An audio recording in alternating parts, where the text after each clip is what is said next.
Before we get started in this video, just want to let you know that these are just simply my opinions, so it's fine to disagree, but don't be attacking me. Thank you!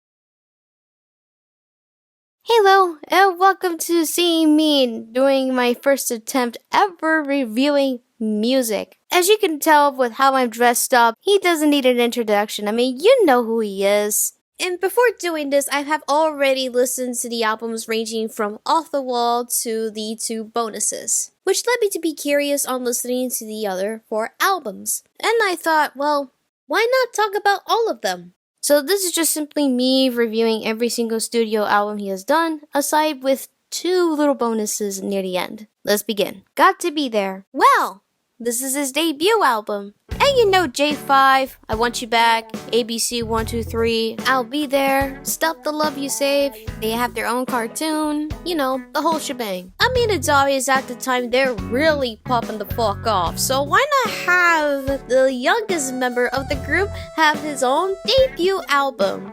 Starting off with Ain't No Sunshine, which obviously is a cover of Bill Withers, and it's pretty good. I noticed how the timbre of both of those songs are so distinct. Bill Withers is more so, it's still melancholic, but it's like more cooler. With Michael's cover is more grand, more dramatic.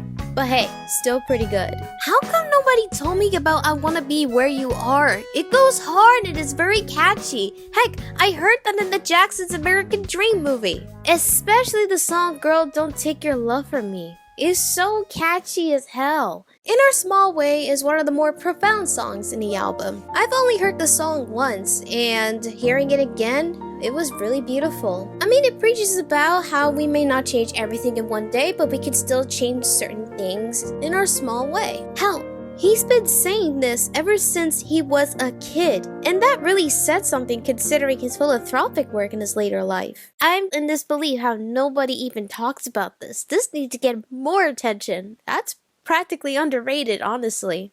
And of course, its titular song, Got to Be There. And honestly, I thought the composition was a little odd. Maybe the melody was a bit off in some way, but it actually came together pretty well. I actually enjoyed it. And of course, Rockin' Robin. Obviously, that's also a cover. I love Michael's cover of the song. It just goes hard. It's so catchy. It really gets me into the mood. It's so great. Now, we're getting into Wings of My Love, and it is not really that memorable. I thought that song was not that great. Sorry. Maria, you were the only one. I did notice the pacing was practically interesting. At first it was slow, but then later on into the song it went pretty fast paced, and I mean, it threw me off a little bit, but I didn't mind it so much. Love Is Here and Now You're Gone is not really fully my strong suit. I give this one a pass. You've Got a Friend, which is a song originally sung by Carole King and it's been done by other people like James Taylor. And I heard that in a Shrek Forever After movie. And Michael's cover of the song, I really enjoyed it a lot more, honestly. Overall, even though yeah, there's a few songs on that album, there are just mainly covers, it was overall pretty solid. I'm just gonna say it outright. As a soprano, this little dude can really hit those high notes for a pretty long amount of time. Something that I'm a little ashamed that I'm not that good at. So if y'all don't mind, I would like to see an excerpt of one of his songs on the album. If you stay, I'll find a way to erase the past. Baby, don't leave me. Girl, don't take your love from me. Oh, girl. Let's go to the next one. Ben. Okay, I'm gonna be honest. It's just so mid. The song Ben is catchy as fuck since I heard the song since I was a kid and it's incredibly memorable, and also the song appeared in the film of the same name. It's just a great start. Greatest Show on Earth, it just sounds okay. People Make the World Go Round has an interesting message, but the melody wasn't hitting me. We Got a Good Thing Going, it's practically a cute song for puppy love. It's okay. Everybody Somebody's Fool, man, I had to say it, this one was not memorable. It's pretty boring, just wasn't feeling it. My Girl is just simply a cover from The Temptations. I really love the original song, by the way. I appreciate that the song had a little improvisation, not a bad cover, honestly, but still I prefer the original song. With What Goes Around Comes Around, not a memorable song, but the song overall was pretty funny. I mean, it's just simply about a chick being a cunt and she left him, went with another guy, and then another guy left her. Bye, bitch! Woo! I just find that pretty silly for a 13-year-old to be singing a song like that. I just find it a little funny. And also, why the hell would they add In Our Small Way again in this album? Isn't that a little lazy? That wasn't necessary. Then we got Shooby Dooby Doo Dah Day, which was a cover of Stevie Wonder's song of the same name, and it's not hitting me. It's so dull. I'm sorry. I had to say it. And You Could Cry on My Shoulder, which is the last song, by the way, is okay. It has a slightly catchy chorus, but that's all I could say. My enjoyment overall of the album just left me meh. Maybe the next album will be a little more better than that? We'll see. Music and me. Well, holy moly, did that album flop. It really flopped hard. Listening to the entire album, only 2 out of 10 songs stood out to me, and that is With a Child's Heart and Music in Me. Most of the songs on this album are completely forgettable. And not only that, it's just so uninspiring, boring as hell. It doesn't even pull me in. This entire album is, for me at least, a filler album. A giant pile of nothing. Johnny Raven at least tried. It's kind of worth something, but it's not as memorable. But it tried. I understand that Michael didn't have any creative control. I mean, he was a kid, and he had people write songs for him and everything, but goddamn. It makes sense why this is his lowest selling album to date. It's just not good. It really sucked. Hopefully, the next album probably gets a little better than what Music in Me brought in. Forever Michael. For someone who was 16 years old at the time, this is a pretty solid album. It's not great nor a masterpiece, but I say it's adequate. We're Almost There is honestly just alright. I mean, it tried.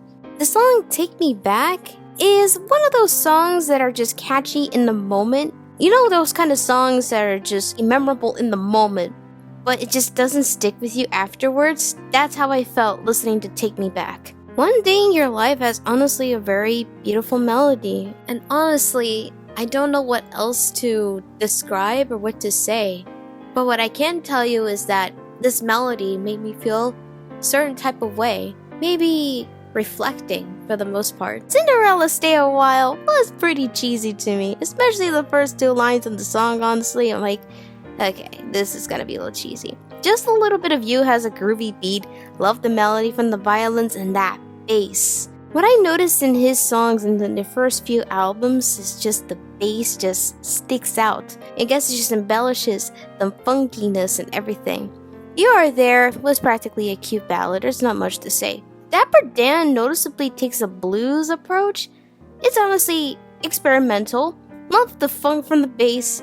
Not a bad song. It didn't make me dance, but it made me bop my head. Dear Michael was also a pretty cute song. Probably took inspiration from some of his fan mails, I don't know. I'll Go Home to You really ties the bow to this album. It's honestly a beautiful song. However, it almost threw me off when his formative voice started coming back near the end of it. I honestly expected this album to not do very well, but it was surprisingly adequate. And fun fact, this is the very last album to be released from Motown before he went on to a different label to eventually release Off the Wall.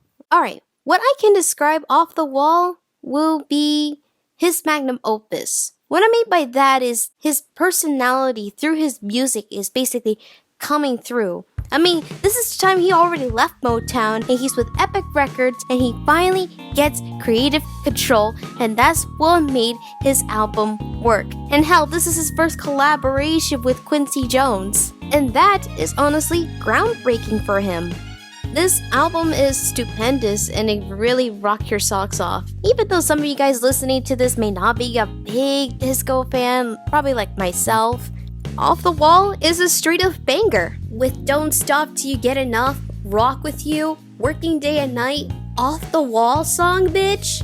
It's amazing. Get on the Floor was honestly a very fun and groovy song, and I got to find out that the song Girlfriend is a cover of Paul McCartney's song of the same name, and that I didn't really mind that much. His performance in She's Out of My Life, man, it just tugs your heartstrings. Who hurt him? Who? I'm about to beat this bitch up. I can't help it. Man, that song is honestly my favorite in the entire album. The way how the melody is composed, it just takes me somewhere. Maybe on a late night drive on the freeway in the late 70s. Honestly, this song calmed me down. Just the Falling in Love song is not bad, if anything. It's just fine. However, there's this one song I wasn't a big fan of in the album, is Burn This Disco Out.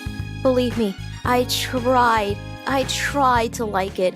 I like the beat. It has replayability in the context of dancing, but melody-wise, it feels a bit phoned in. Honestly, overall, Off the Wall was his magnum opus in transitioning in what's to come. Thriller. Alright, this is obviously the best-selling album of all time. Everybody knows this. This is probably common knowledge for a lot of people. And I don't give a shit if they're saying, oh, Eagles is now the best-selling album of all time. I don't care. Thriller is still in my heart the best-selling album ever. I mean, hell, a freaking Thriller, Beat It, Billie Jean, Human Nature, Printing Out Things. Those songs are the reason why he is as big as he is. It's freaking insane that this stood the test of time. It's still timeless. Considering that it came out in 82, the song sort of sounds like something it could have been out today. And bitch, that Thriller short film really encapsulates and pretty much innovates the idea of storytelling in music videos. I mean, hell, you could practically say the same thing for Beat It and Billie Jean. It really shows how innovative this guy really was. I almost forgot to mention that this album got him 12 Grammy nominations with 8 wins. This is the same era where in 83, MJ performed the moonwalk in Motown 25, which at the time was revolutionary, and not only that, it popularized the dance move. What makes this even more significant is that in 84, he got the Hollywood Walk of Fame. With that album, he also basically broke color barriers on television. And that is why he's the first black artist to appear on MTV. And right now, MTV is basically drowning itself, with Rod Dyrdek pretty much hanging on for its dear life. Now, let's talk about the tracks for a sec, alright? What If We Started Off is obviously a straight up banger. I mean, hell, the song is simply about the gossips and negativity, hence the title of the song. And of course, many people might recognize that mainly for the phrase, Mama say mama sama makusa. And if you're a Gen Z like me, will recognize that phrase from Rihanna's Please Don't Stop the Music. And that's also a pretty good song. Beat It straight up rules, and the fact that they had Eddie Van Halen to perform that guitar solo just screams legendary. The message behind it also really speaks a lot. Mainly talks about being against violence and just settling down beefs and feuds, and that's why the gang settled down their feuds and simply danced together. And also, what's there to say about the song Thriller? I mean, it's a Halloween classic, and with Billie Jean, that drum beat, that bass, those strings, that immediately lets you know the dude made it when he made that song. Pretty Young Thing, I would categorize that as my happy song. I really love the song, it just practically boosts my confidence. Aside of PYT, another song that I really enjoy from Thriller is Baby Be Mine. Criminally underrated, it's so good. I do have one little bone to pick with The Girl Is Mine with Paul McCartney. Don't get me wrong, good song, but at the same time, it bothers me. I mean, the song is simply about two guys fighting over a woman. Like, guys, this chick is a hoe. Go get somebody else. Get your own girlfriends, goddammit. And Monica and Brittany, don't think you're scarred off clean, because the dude is a fucking player. And whenever I hear human nature, it reminds me of winter. I mean, I imagine the snow falling down, or it's a sunny, wintry afternoon. It just fits for some reason. Leading in My Life has a very interesting composition, and I think that's a pretty good song to end on this spectacular album. Overall, Thriller is incredibly significant, incredibly impactful. It really paved the way for a lot of people. And it stood the test of time, and it's still timeless. And you're probably asking yourself, well, if it's that successful, how come this album didn't embark on a tour? Well, he was in the Victory Tour. He can't just do 2 tours at once. However, don't fret, bad. This album, without a doubt, is honestly my absolute favorite from MJ. This is the time where I think he's really on the grind. He's got the confidence. Hell, this is the album that embarked his first solo tour in '87. Hell, even my high school drama teacher, the guy in the poofball beanie, was in the bad short film. Like, what? This is honestly my favorite era.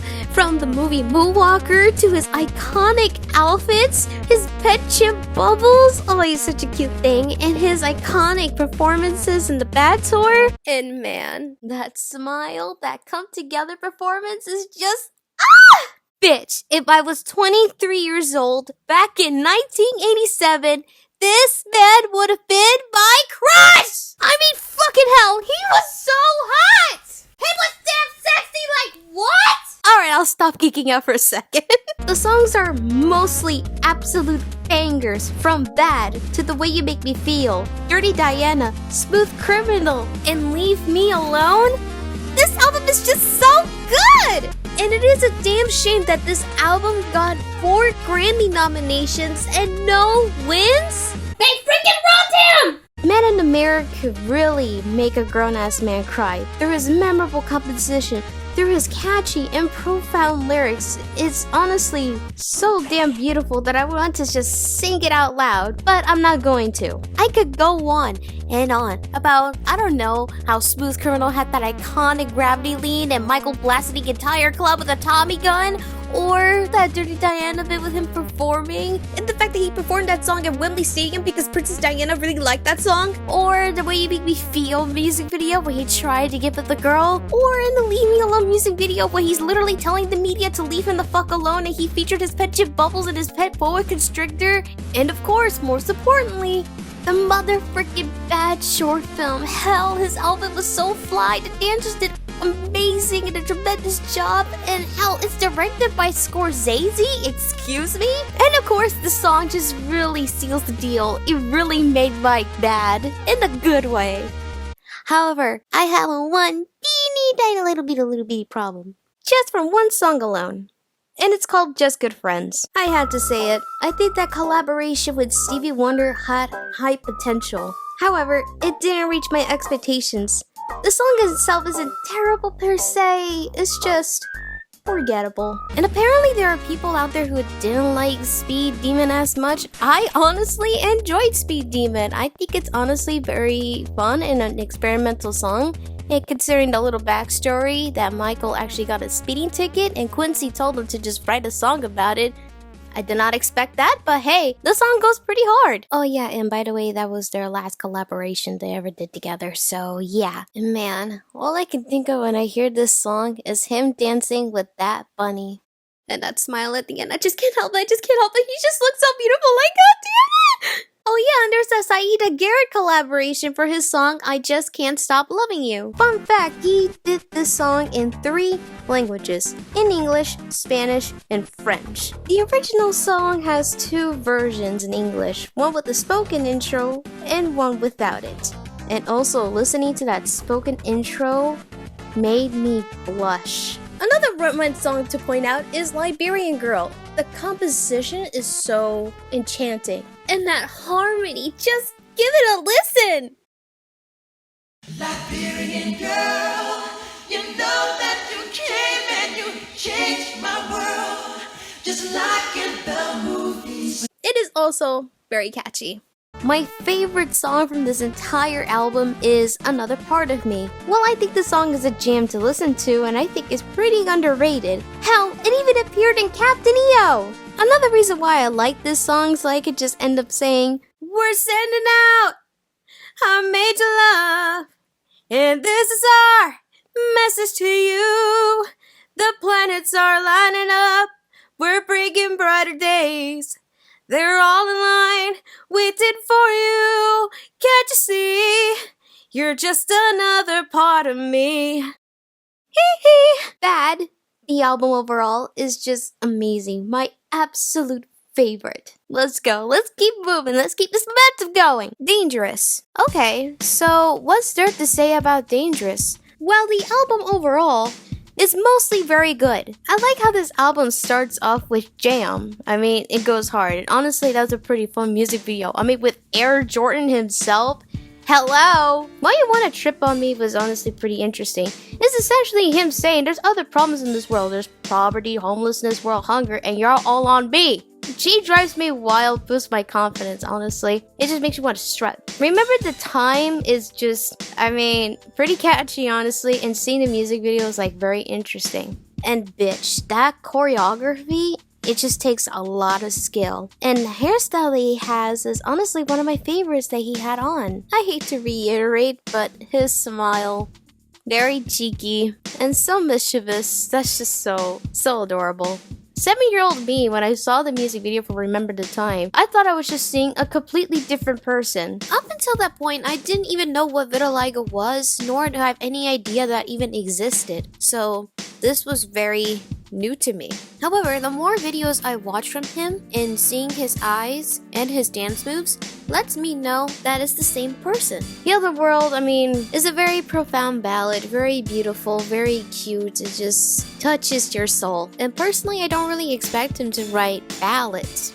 And again, it's a very touching and engaging song with a very heartfelt and sweet message. Black or White is honestly a banger as well. How the music video for Black or White was honestly very fun to watch. I mean, with Macaulay Culkin, Michael's Panther dance, and The Simpsons, there's a lot of things happening. But I'm not complaining. And I almost forgot to mention that iconic Super Bowl performance in '93. My soul would have left my body if I watched that live.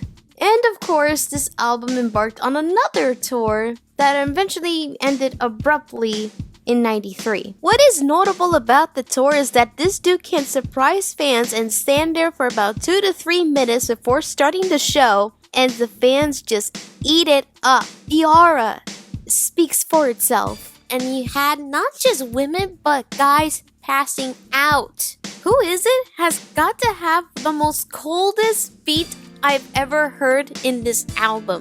It was so catchy, and the fact that this dude cried on beats during the instrumental break, he was just feeling it. I mean, the girl fucking left him. Give In To Me is personally my favorite song in the album. Hell, I mean, it had Slash. Whenever I think of this album Dangerous, I mostly tend to think of Give In To Me. Well, mainly it's because I'm into rock, and Give In To Me was basically up in my alley, and also the damn song is catchy. Will you be there? Free Willy. Just Free Willy. The Whale. When it comes to Gone Too Soon, I understand this is a song paying tribute to Ryan White, who unfortunately succumbed to his battle to AIDS. But what I don't like is where the song was placed. I mean, the song is very slow and it's very melancholic, but then we get to a cold-blooded beat like Dangerous. Oh, and speaking of Dangerous, that is a very killer-ass song, especially when he performed it at the 95 VMAs. It was very exhilarating. And oh, let's not forget the 93 AMA performance. I mean, when people think about the performance of the song Dangerous, they usually think of the 95 performance. Let's give the 93 AMAs its flowers. Also, fun fact, he did not actually perform this song during the entirety of his Dangerous World Tour. Honestly, that is a big missed opportunity, Mike. It's in the name! Now, going back to Gone Too Soon, I think this song should be released as like a bonus track in a cassette tape or a small CD or something. Another little criticism I have with this Dangerous album is that even though the beats are very hardcore, they can be very loud that I sometimes can't even understand what MJ was saying. I just want to hear Mike, damn it. There's only one track on there that I was just not feeling it. I gotta mention Keep the Faith, man. That one was very hard to get into. I'm sorry. Yeah, it has a cold-hearted beat. It has a pretty powerful beat, but it's not catchy, it's not memorable. I've recently re-listened to Can't Let Her Get Away. I love that New Jack swing beat. It's just so cool, but melody-wise, it's not as memorable. However, the hook was undeniably catchy. Also, the positive I would like to give for this album is the inclusion of like random sound effects, especially with beatboxing and using car horns, and the beat from Cheap Drives Me a Mile sounds like you're shutting a car door repeatedly. And most importantly, it's practically diverse. Like, he has songs that are so uplifting, he has songs that are so touching, and there are songs that are just very gritty. Overall, Dangerous is mostly pretty good. But don't even get me started with In the Closet, the third track. So, this is gonna be quite interesting, isn't it, Jay? Definitely. Oh my god. Yeah, I reacted to this song along with Short J or Jaden. You can go check her out, and I'll put her link in the description. Okay. If you have a kid with you and you're going on a family road trip to see some family while listening to the entire album of Dangerous, skip this one. Just skip it. Don't ifs, ands, or buts. Don't question it. Just skip it. Within the Closet, yeah, it is a freaking badass song. It sounds great and everything, but the context of that song is just essentially about two people just getting it on and keep those activities in the closet. Yeah, in the closet where I can go gay. What makes this stand out amongst people who are fans is the fact that, well, let's just say he got a little freaky in that song. You know what I'm saying? Especially the amount of times you hear him say "dare me" in a very desperate and lustful tone in the background. You dare me? What, dare you to run? Okay, bitch. Okay. I dare you to take a breath mint. I dare you breath. And him moaning in places here and there. Jesus, MJ, you know Michael! Jesus. So, yeah, In the Closet is something. I mean, it seems that she's not the only one who wants to get it. That was insane.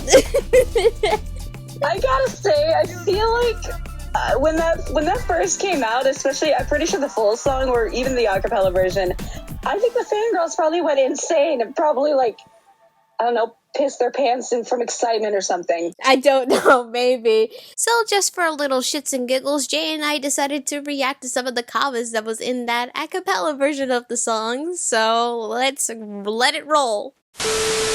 Dare me, the way he says it is so sexy. Okay, bro. Okay. One thing in life you must understand, never listen to this around people when your earphones are not plugged in. Oh my goodness. I enjoyed the dare me part. Of course you do. Of course you do. I wanna get it. Oh my gosh. I had to catch my breath because I could not breathe. I love this because it's the closest I will ever get to. You what? To what, huh? Mike! Grab it, Mike! Exactly! Like, what the fuck? I watched this already 5 times. You really... When people who share things like this, I can feel his power. Oh, wait. I never get to know you, Michael, as I'm never going to give up you, my master. Amen. What? Pause on that, Sonny. He be in my ear like, bro. Man, this song sounds way dirtier without the music. Exactly. Only Michael Jackson can make me cry with the dancing music. What? Is that Michael Money? Because I thought it was a woman. Yes, it is him. That was him. Going right under it. Come on. Oh yeah, come on, give me some. Swallow, baby. Yeah, I'm like, what the fuck? Tell me. Why is he moaning? Help me. I don't know. The growl at the end? What was that? What was that, bro? What was that?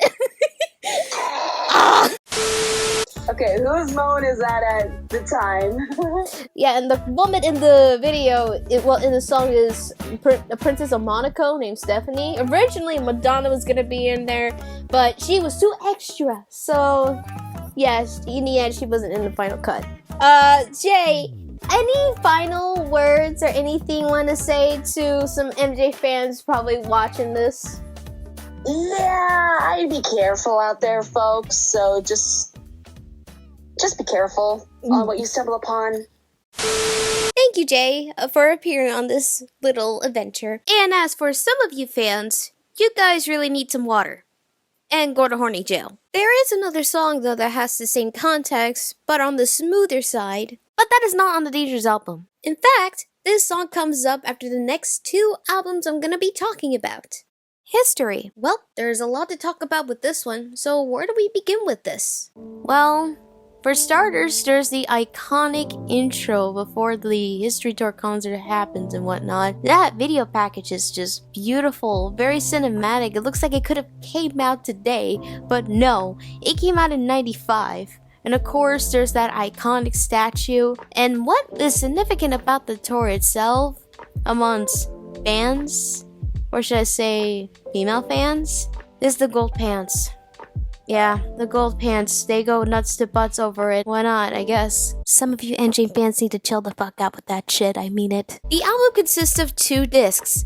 Disc 1 is basically his hits. The second disc is basically his original songs for this album, and those, for me, are very significant. Mainly is because this is basically MJ showing his frustrated, personal, and very vulnerable side of himself. Examples like Scream, Stranger in Moscow, This Time Around, DS, Money, Childhood, Tabloid Junkie. Those are the most significant songs for me because it's just a reflection of what he has to deal with, in which of course included that. Look, I know this is a very heavy and controversial subject, and I could just easily go on a tangent about how MJ was in fact a victim of an extortion plot, but I don't want to hold your guys' time, so I recommend you guys to read the GQ article from 1994, and I definitely recommend looking into the Rageaholic series of the MJ Rebuttal. I think it's an interesting watch, and it does give you more insight on the whole fiasco. Well, now we got that out of the way. Do I think the album is good overall? Well, I think this album is mostly great. You're Not Alone is very catchy. Very freaking catchy. I know that bitch by heart. Undoubtedly one of the most beautiful songs I've ever heard. Who wrote that? Are you fucking kidding me? Oh well, separate the art from the artist. It is what it is. The song Too Bad is honestly very fun. I mean, that song was included in the Ghost short film, which I definitely recommend you guys to look at. And noticing that he really likes hip-hop. I mean, they got freaking Shaq to do a rap verse. I don't know why, but that's just silly to me. Oh yeah, I forgot to mention, Biggie Smalls was in This Time Around. He really thought he really had a hold on me. That one slaps. Oh, and before I forget, Michael had rapped in one of his songs, Money. Now you're probably wondering, huh? He rapped? Well, there is a clip of him rapping during a rehearsal. I don't know for what tour specifically, but here, roll the clip. Well, I once had a ditty and it went downtown. Talk about a mother and knock you down. All of my friends gonna come in on a winner. You're the one of them, but you're just a beginner.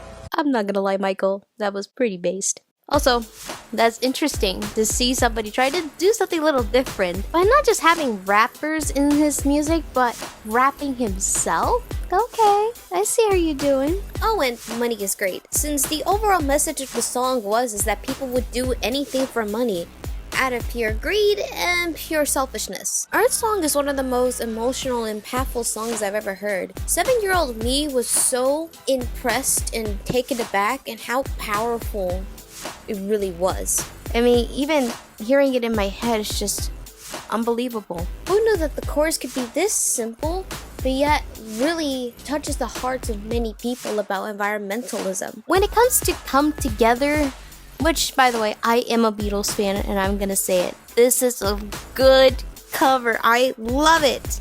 Now, if you ask me if there's a song in this album that I'm not a big fan of, is Little Susie. Little Susie felt so incredibly out of place. For an album like that, this just feels like it's there put at random.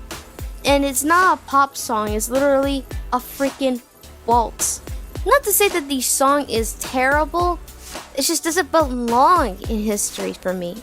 Oh, speaking of history, great song. Love the archive audios they would use in that song. It was honestly really interesting. I like it. But not only that is the timbre in the percussions. I mean, whenever he sings a verse, the beat was so hardcore. But then when the bridge and the chorus comes in, it's very jolly and very slow. But at the same time, it just makes you want to clap your hands like you're at a church or at your own graduation. And can I say, I love that he showed every single flag on screen during his history concert. That was very, very cool. The song Scream just goes incredibly hard, and the fact he collaborated with his sister Janet, that makes it even worth my while. And hell, I even seen her perform that song in her concert. That was amazing. The song They Don't Care About Us has 2 music videos. One in Brazil and one in a prison. And the lyrics themselves are very noteworthy. I mean, the message in that song is still relevant to this day.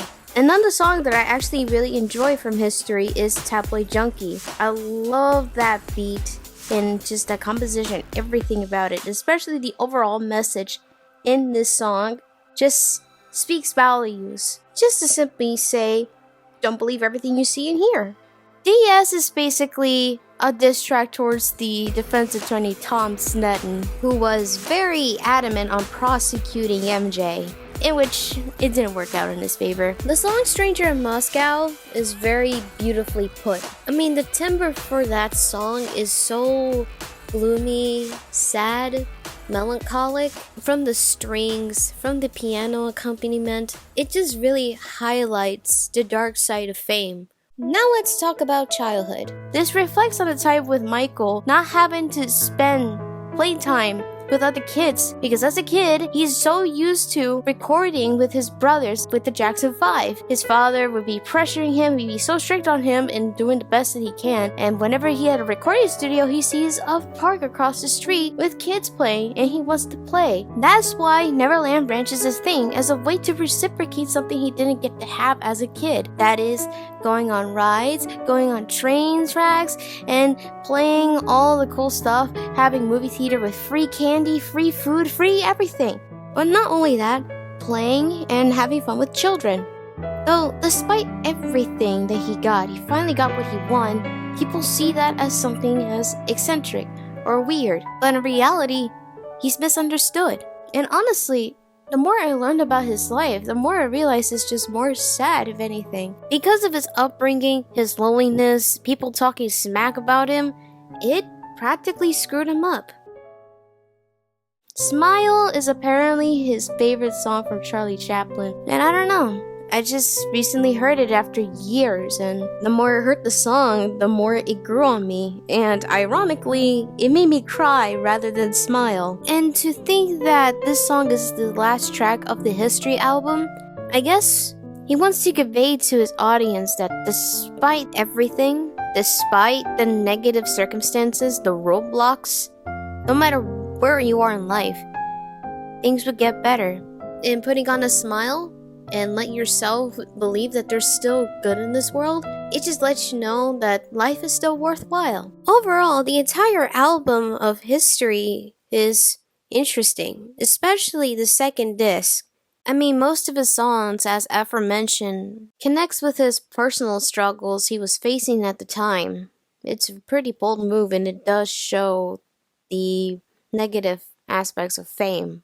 Blood on the Dance Floor, History in the Mix. I don't give a shit. What I mean by I don't give a shit is the remixes. I'm more focused on the 5 tracks, so in this case I'm just gonna call it an EP. I mean, for starting off with Blood on the Dance Floor is such a banger ass track. I just get excited whenever that song comes on. I can't help but just dance along to it and just sing the freaking chorus. It's so amazing. Superfly Sister really caught my ear when I listened to the lyrics and I had to look into it. It's basically saying plowing is basically part of being in a relationship, but it's not the main thing. Even though Superfly Sister is honestly a banger, my little critique is the beat is too loud. I can barely hear him.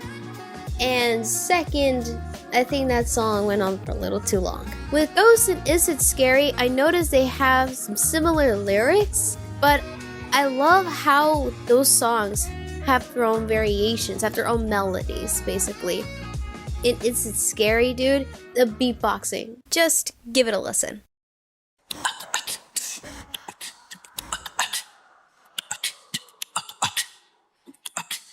In my opinion, I think people have forgotten that he was a good beatboxer. No doubt about it.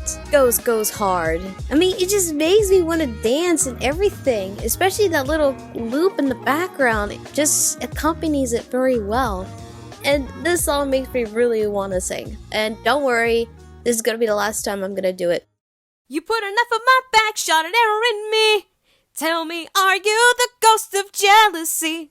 You're welcome. Morphine, on the other hand, was very surreal to listen to. Well, to start off, the timbre is very gritty and very dirty, but then that Sutton bridge with the piano and an EKG machine playing in the background, it's really what struck me a little bit. And the song is simply about MJ's frustration with this painkiller dependency on morphine, in which, considering, like I said, with all the crap he had to deal with, I'd imagine that stuff fueled his addiction even further. And it honestly just made me sad thinking about it. Because if it wasn't for that Pepsi commercial incident in '84, he wouldn't have to deal with this at all. Alright, that was pretty heavy. Regardless, the EP overall was pretty interesting. And fuck the remixes. Invincible. Well, this is basically his last studio album in his lifetime. And I'm not gonna lie, with 16 tracks, for the most part, Invincible is great. The first half of the album is very enjoyable. I did have a little critique surrounding the first 3 tracks. It almost had the same structure, but I noticed them again and I noticed there's some slight differences. But other than that, Unbreakable, Heartbreaker, and Invincible are bops. Oh yeah, and I do recall the time I did mention there's a song that I could recommend for anybody who wants to be on the smoother side, Break of Dawn. Break of Dawn, it takes it in a more sensual, smooth, and slow direction, and In the Closet is more fast-paced and more lustful. You're welcome, by the way. Now, with You Rock My World with Chris Tucker is just fun. I love this song, and the short film is also very enjoyable. And goddamn, this song really makes me want to sing along and dance. Oh, and speaking of which, that reminds me of that 30th anniversary performance when he did the song and Chris Tucker kept kicking with the wrong leg. Dude, he kicks with his right leg, not your left one! Butterflies is one of my favorites. The song is so beautifully made, from its melody, from its catchy chorus. Hell, I could just picture myself chilling at a coffee shop on a rainy Monday morning, and it would just set the mood very, very well. Heaven Can Wait can really pull you in. R&B can really do something to people. I love Heaven Can Wait. It's so catchy. It's beautiful, wonderful, incredible, and I love it so very much. Speechless. What's there to say about this track? I mean, that's how it made me feel. I'm at loss for words, and it's something that's for real. Am I really quoting the songs already? Okay. Now the second half of the album left me mixed. With 2000 watts, he's using his normal voice. That soft voice that he always has whenever he speaks. Good, that's what I wanted. For the controversy? Yeah, And they for the fell into my trap. For the people who say that I wanted everybody's attention. It's a mask, it's a disguise. Michael's voice is deep as hell. It could drive anybody crazy, especially the ladies. Roll that clip for me! But I like to say, When Quincy Jones and Bruce Swedien and Rod Temperton and myself created the Thriller album, it was my dream that Thriller would become the biggest selling album ever. When re-listening to 2000 Watts, I was under the impression that maybe this song is gonna be okay. But re-listening to it made me realize, hey, this is actually not bad. You Are My Life is a cute ballad overall. I want to think that this song was written mainly for his children. And honestly, that's just a nice gesture and a great appreciation he had for his children. Such a sweet father.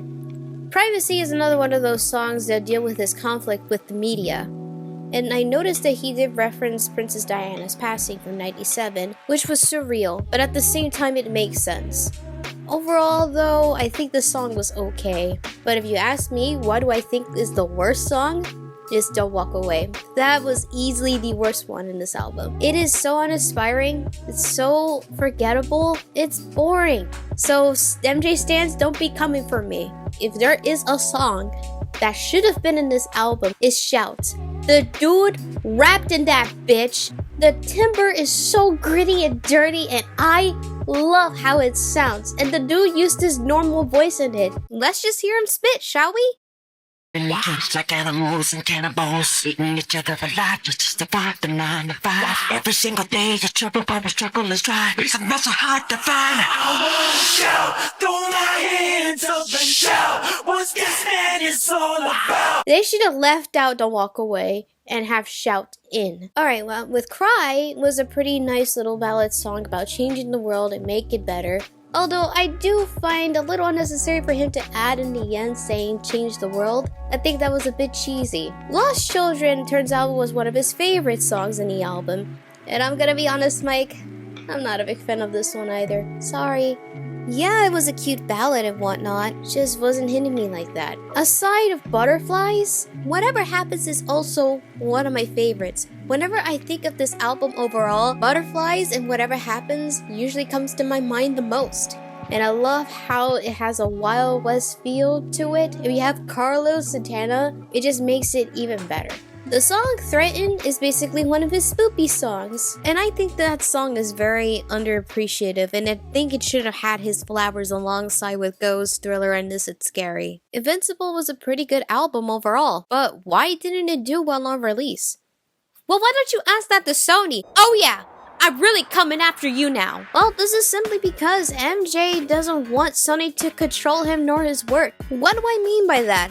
Well, it's practically a little long story, but he had his own catalog, ATV Music, since '85, which included the Beatles catalog. And in '95, ATV merged with Sony. In 1997, they had a little dispute when Sony basically tried to screw him over by controlling him and his work. And MJ tried to end the contractual agreement early, and out of pettiness, Sony decided to screw over his promotion for the album, which costed $30 million to make.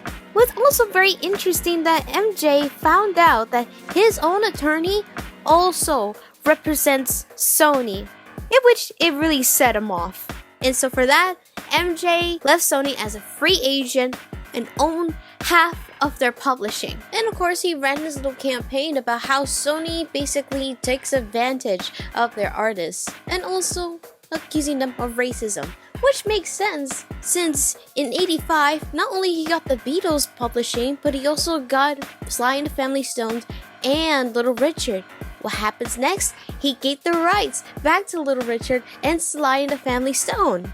So that lets you know, he is not just a philanthropist, not just a humanitarian, not just a singer, nor a dancer, but a motherfucking businessman. MJ just doesn't play around. I mean, hell, the dude was getting powerful, and the fact that he left the company with 50% of Sony's publishing, it's like, dude, this is such a gangster move. I mean, hell, he owned the Beatles catalog, damn it! We could have ended this video right here, but I did say there's 2 other bonuses, and that is the posthumous albums. And as we all know, unfortunately, MJ had passed away in '09 before he would make his comeback. So, 2010 came around, and the Michael album has been released. Alright, let's get to it. And you're probably asking, well, Lolzy, there were 10 songs, wasn't there? Well, the 3 songs that were initially in the album, specifically Breaking News, Monster, and Keep Your Head Up, they were not sung by Michael. If anything, people called out Sony for keeping those songs. So in response, in 2022, they finally removed those 3 songs. I don't care, don't have any interest in listening to those 3 damn songs, just only those 7 that I care about. For an album like this was a pretty mixed bag. Starting with Hold My Hand featuring Akon, it just doesn't really hold up. It's just made for its time. Like, this is like one of those songs where I just don't hear it as much. In Hollywood Tonight, I was under the impression that MJ was the one speaking in the bridge, but it was Teddy Riley. Love the beat though. It goes hard, and I enjoy the song. I Like the Way You Love Me is incredibly romantic and is honestly my most favorite song in this bonus album. The composition just sounds cute overall. Best of Joy was honestly very interesting to me. A demo version of that song was released in 2022 for Thriller 40 called The Toy, and since I haven't heard both of these songs in a long time, that revelation surprised me. I honestly enjoyed Best of Joy a lot more. I remember I liked I Can't Make It Another Day with Lenny Kravitz. 16-year-old me was basically on a whole MJ grind. Badass beat. Mike has a very good voice for rock songs, honestly. But I think the song is okay. Gosh, forgive me. I recently listened to an MJ AI cover of Bring Me to Life by Evanescence. It honestly goes pretty well. Alright, back to the point. Behind the Mask has a similar beat to Hollywood Tonight. I love the saxophone solo. Hearing the song was bittersweet, but it does go hard. From his call and response, from his cheering from his fans, calling out for him saying I love you to his fans, it just slaps. Much Too Soon is honestly not very good. Cute composition, but not very memorable, that's for sure. Overall, the revised version of this album was alright and bittersweet. It's sweet to know that we get some new songs, but it's bitter since, he's not here. Now let's move on to the next bonus, XScape. Well, this is the most recent bonus album we have, and it's been quite some time, I know. But this time, let's just make a comparison of each track, one from the original version of the set track and the rework version of that set track.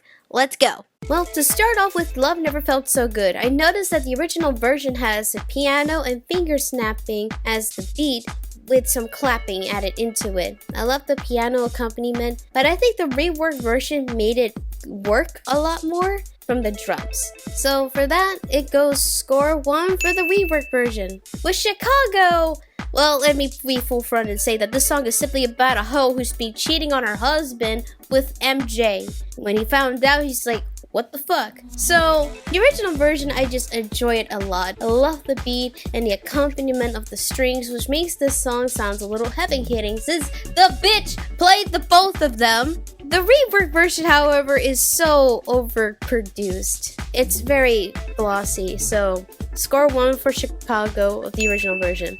Loving You, I felt very conflicted. The original version has some parts that sound a little distorted. I don't know if this is what they wanted, or maybe the tape has aged. I do like the chorus, it's catchy as hell, and I love how the timbre of the song is just soft. With the rework version, I like how the keynote is consistent.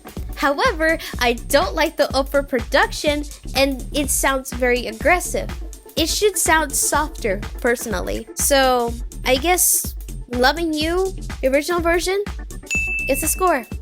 So, A Place With No Name, it has a catchy chorus and melody. It took me out in the original version when there's a moment in the song where he sang in his normal voice in the bridge. And I love the guitar accompaniment. It really makes you feel like you're driving somewhere at a desert or something. And speaking of which, the music video of that song takes place in a desert. I didn't mind this version that much, and I noticed they used clips from In the Closet. And with those archive footages, it does set the vibe. I still prefer the original though. Slave to the Rhythm is incredible.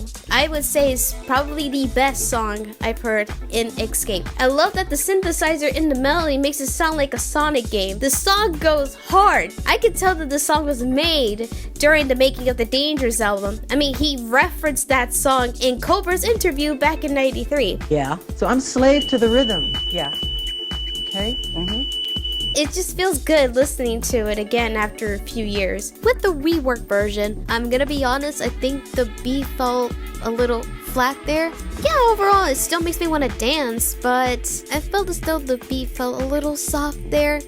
And also, when 12-year-old me saw that hologram performance, my reaction to that was, holy shit, Michael Jackson is alive? He's back into the spotlight? Holy crap! But it was a hologram, and I was like, oh.